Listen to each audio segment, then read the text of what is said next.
एक तरफ सारा बॉलीवुड और एक तरफ ये आउटसाइडर लड़की, एक तरफ दुनिया जहां के ट्रोलर्स और एक तरफ ये 5 फुट 1 इंच की चुहिया सी लड़की। एक तरफ है बड़े बड़े भांड और नचनिया, तो दूसरी तरफ अकेली खड़ी हुई है उर्फी जावेद। आदि मानव ने जब से चलना शुरू किया ही था तभी से इस पर वीडियो बनाने की मांग हो रही थी, लेकिन हमें लगता था कि अभी इसे थोड़ी और बड़ी होने दो।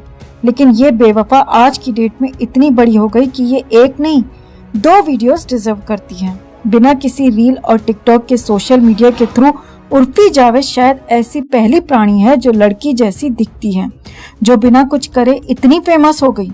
ये रील्स वाली और शॉर्ट वीडियो बनाने वाली कम से कम 2.25 किलो व्हाइट वॉश लपेट के सॉन्ग्स में लिप सॉन्ग्स करने की कोशिश तो करती हैं। इस बेचारी ने तो आज तक वो भी नहीं किया। उर्फी जावेद इंटरनेट सेंसेशन आज किसी भी इंट्रोडक्शन की मोहताज नहीं है, क्योंकि इसने इतनी छोटी सी एज में इतनी मेहनत की है। इतनी मेहनत की है कि वो पंखा भी इससे बोलता होगा, बाबू इतनी एज में तो आज तक मैं भी नहीं चला जितनी तू छोटी सी एज में चल ली। उर्फी भी कम थोड़ी है, वो भी पंखे को चिढ़ाकर जीभ निकालकर चली जाती है।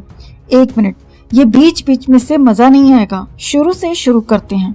उर्फी जावेद का जन्म हुआ था उत्तर प्रदेश के लखनऊ में 15 अक्टूबर 1997 को। थैंक गॉड पहले ही आ गई, नवंबर में आती तो थोड़ा सा बुरा लगता। उर्फी टोटल 4 बहनें और इनका एक छोटा भाई है। उर्फी जब 13-14 साल की थी तभी इसके फादर ने इसकी मदर को बिना तलाक दिए छोड़ दिया और दूसरी भैंस बांध ली। उर्फी के बारे में लिखा है कि इसने कॉन्वेंट स्कूल से 12th क्लास पास की है और फिर मास कम्युनिकेशन में बैचलर की डिग्री पूरी की, वो भी लखनऊ अमेठी यूनिवर्सिटी से। मतलब अमीर फैमिली से है, क्योंकि हमें नहीं लगता कि अमेठी में कोई गरीब घर का बच्चा भी पढ़ता होगा। वैसे कहीं कहीं उर्फी के बारे में ये भी लिखा है कि इसने मास कम्युनिकेशन नहीं बल्कि अमेठी से BBA किया है। अब यहाँ पर थोड़ा सा कंफ्यूजन है, क्योंकि दोनों जगह इसकी अलग अलग डिग्री लिखी है और जब हम अपनी प्राइवेट आंखों से उर्फी को ऑब्जर्व करते हैं तो हमें नहीं लगता कि इस बेचारी से 4th क्लास की परीक्षा भी पास हुई होगी। इसके अलावा खुद उर्फी ने कई बार इंटरव्यू के दौरान बताया है कि वो अपनी फैमिली से तंग आ गई थी और सिर्फ 17 साल की छोटी सी एज में लखनऊ से दिल्ली भाग गई, साथ में अपनी 2 बहनों को ले गई। दिल्ली जाकर तो वापस ये लखनऊ की अमेठी यूनिवर्सिटी से BBA या मास कम्युनिकेशन करने से रही, और ना अमेठी यूनिवर्सिटी की इतनी हैसियत है कि वो उर्फी जावेद जी को अपने यहाँ अफोर्ड कर सकें। वैसे उर्फी ने खुद बताया आपने प्राइवेट मुंह से कि दिल्ली जाकर वो मॉडलिंग में ट्राई करने लगी। फिर इसने ग्रेजुएशन कब और कहाँ से कर लिया, और 17 साल की छोटी सी एज में कोई ग्रेजुएट नहीं होता। इतना तो हमें भी पता है, हमें भी समझ में आता है। हम पागल हैं क्या? हमें कुछ नहीं पता। बात करती है BBA और मास कम्युनिकेशन की। सही है, इसने नहीं किया या कॉलेज में एडमिशन नहीं लिया, वरना इसके रंग ढंग देखकर पूरी क्लास फेल हो जाती, बस लड़कियों को छोड़कर। खैर दिल्ली जाकर इसने मॉडलिंग में कुछ छोटे मोटे असाइनमेंट किए, लेकिन वो नाकाफी थी। इसके बाद इसने अपने कपड़े अपने पर्स में रखे और मुंबई आ गई। साल 2015 में मुंबई आई और साल 2016 में इसने सोनी टीवी के लिए एक शो किया जिसका नाम था बड़े भैया की दुल्हनिया। उसमें इसका एक छोटा सा रोल था, वो इसका डेब्यू था। इसके बाद इसने 2-4 और टीवी सीरियल में काम किया, लेकिन सभी में इसके साइड रोल थे या कैमियो थे। वैसे ये 2018-19 तक ही समझ गई थी कि इससे एक्टिंग नहीं हो पाएगी या एक्टिंग खुद इसे अपने मुंह नहीं लगाएगी। फिर इसने वही किया जो ऑलमोस्ट सभी फ्लॉप एक्ट्रेसेस करती हैं। उर्फी ने पहले तो स्टाइल के नाम पर अपने कपड़े का साइज छोटा किया। छोटा क्या, इस मोहतरमा ने तो साइज का लफड़ा ही खत्म कर दिया और रोज रोज तैयार होकर एयरपोर्ट पहुंच जाती। लास्ट कई सालों से देख रहे हैं, ये मैडम हफ्ते के 12 दिन तैयार होकर एयरपोर्ट पहुंच जाती हैं। जाती कहाँ है हमें तो क्या, अगर खुफिया एजेंसी भी इसकी जांच करे तो इस रहस्य से पर्दा नहीं उठा सकती कि आखिर ये एयरपोर्ट से जाती कहाँ है। लेकिन रेडी होकर एयरपोर्ट जाना जरूर है, ये इसका फिक्स है। और तैयार भी क्या होना होता है इसका, एक हैंकी और आधी। हाँ, मतलब इसे कंप्लीट तैयार होने के लिए 1.5 हैंकी काफी है। फैशन के नाम पर इसने आज की डेट में जो तांडव मचाया हुआ है, ऐसे लगता है सोशल मीडिया का जमाना बस इसी वजह से आया है कि हम तुच्छ मानव जाति इस महान फैशनेबल उर्फी के फैशन को अपनी प्राइवेट आंखों से देखें और मोक्ष की राह पर निकल पड़े। हमने नहीं देखा, लेकिन जिसने देखा है वो निकल ले। हालांकि ये आए दिन किसी न किसी विवाद में भी फंसती रहती है। कभी इस पर कोई कमेंट कर देता है, कभी इस पर कोई अश्लीलता फैलाने के आरोप में एफआईआर कर देता है। उर्फी की खुद की इतनी एज नहीं है जितने इस पर केस हो रखे हैं, लेकिन फांसी की सजा इसे आज तक नहीं हुई। क्या ये फांसी वाला क्राइम नहीं है? फांसी वाला क्राइम नहीं है तो कुछ तो सजा होती, लेकिन नहीं हुई और न होगी।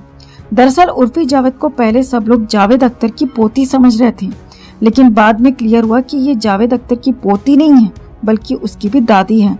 उर्फी जावेद पर पहले भी कई एक्ट्रेस और सेलिब्रिटीज कमेंट कर चुके हैं, लेकिन उर्फी हर किसी को खुलकर जवाब देने से पीछे नहीं हटती। चाहत खन्ना से इसका विवाद तो बहुत फेमस हुआ था।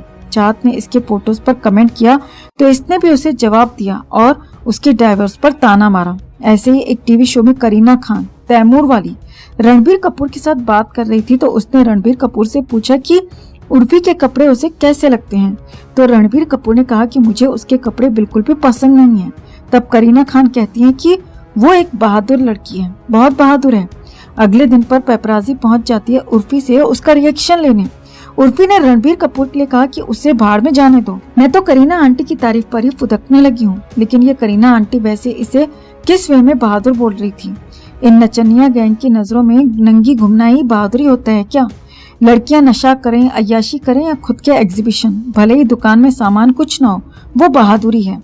खाया पिया कुछ नहीं, ग्लास तोड़ा 12 आना। खैर, इसी तरह चेतन भगत जो कि एक राइटर है, उसने भी उर्फी पर एक कमेंट किया था। वैसे इस बंदे पर खुद यौन शोषण के आरोप लग चुके हैं।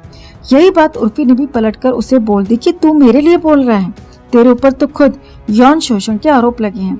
इसी विवाद में चाहत खन्ना ने बाद में अपनी टांग घुसाई थी। उर्फी पर अलग अलग लोगों ने 20 से ज्यादा केस दर्ज करा रखे हैं।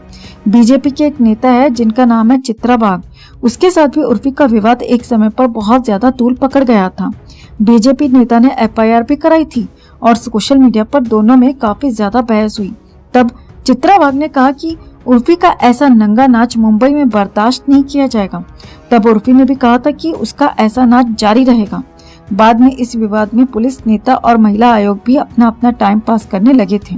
एक टीवी एक्टर है जिनका नाम है फैजान अंसारी, उसने एक बार प्रेस कॉन्फ्रेंस करके उर्फी के बारे में कहा कि उर्फी लड़की नहीं है बल्कि ये एक किन्नर है। उसने कहा कि मेरे पास इस बात के बहुत सारे सबूत हैं जो ये साबित करते हैं कि उर्फी लड़की नहीं बल्कि एक किन्नर है और वो समाज को, इस इंडस्ट्री को गंदा करने की कोशिश कर रही है। लेकिन इंडस्ट्री का माहौल कब साफ था और इंडस्ट्री में कौन सा ऐसा बंदा है जो इस समाज को गंदा नहीं कर रहा? इस टटपुंजे एक्टर ने ये नहीं बताया।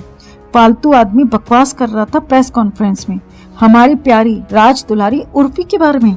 ऐसी चुभती हुई बातें कही ना इस फालतू आदमी ने कि बस दिल टूट गया। अरे हमारा नहीं रे बाबा, हमारा नहीं, हमारा तो पहले से ही टूटा हुआ है। हम बात कर रहे हैं उन ठरकी लोगों की जो सोशल मीडिया पर उर्फी को फॉलो करते हैं। ट्विटर पर 66,000 से ज्यादा लोग इसको फॉलो करते हैं और इंस्टाग्राम पर 4.2 मिलियन, 42 लाख लोग इसको फॉलो करते हैं। जब हमने 4.2 मिलियन इसके इंस्टा फॉलोअर्स देखे तो हम सदमे में आ गए। कौन है ये लोग? कौन है ये 42 लाख लोग? कमीने ठरकी कहीं के। ठरकी पने की भी एक हद होती है यार। ये 4.2 मिलियन, 66,000 और अगर दूसरे प्लेटफॉर्म की बात करें तो लगभग टोटल मिलाकर लगभग 55-60 लाख के करीब मानकर चलें तो ये सारे के सारे ठरकी हैं जो अपने गली मोहल्ले गांव में बकरी और कुतिया को भी ओयो रूम में ले जाने से नहीं चूकते होंगे। इतना ठरकपन भी आखिर किस काम का है यार?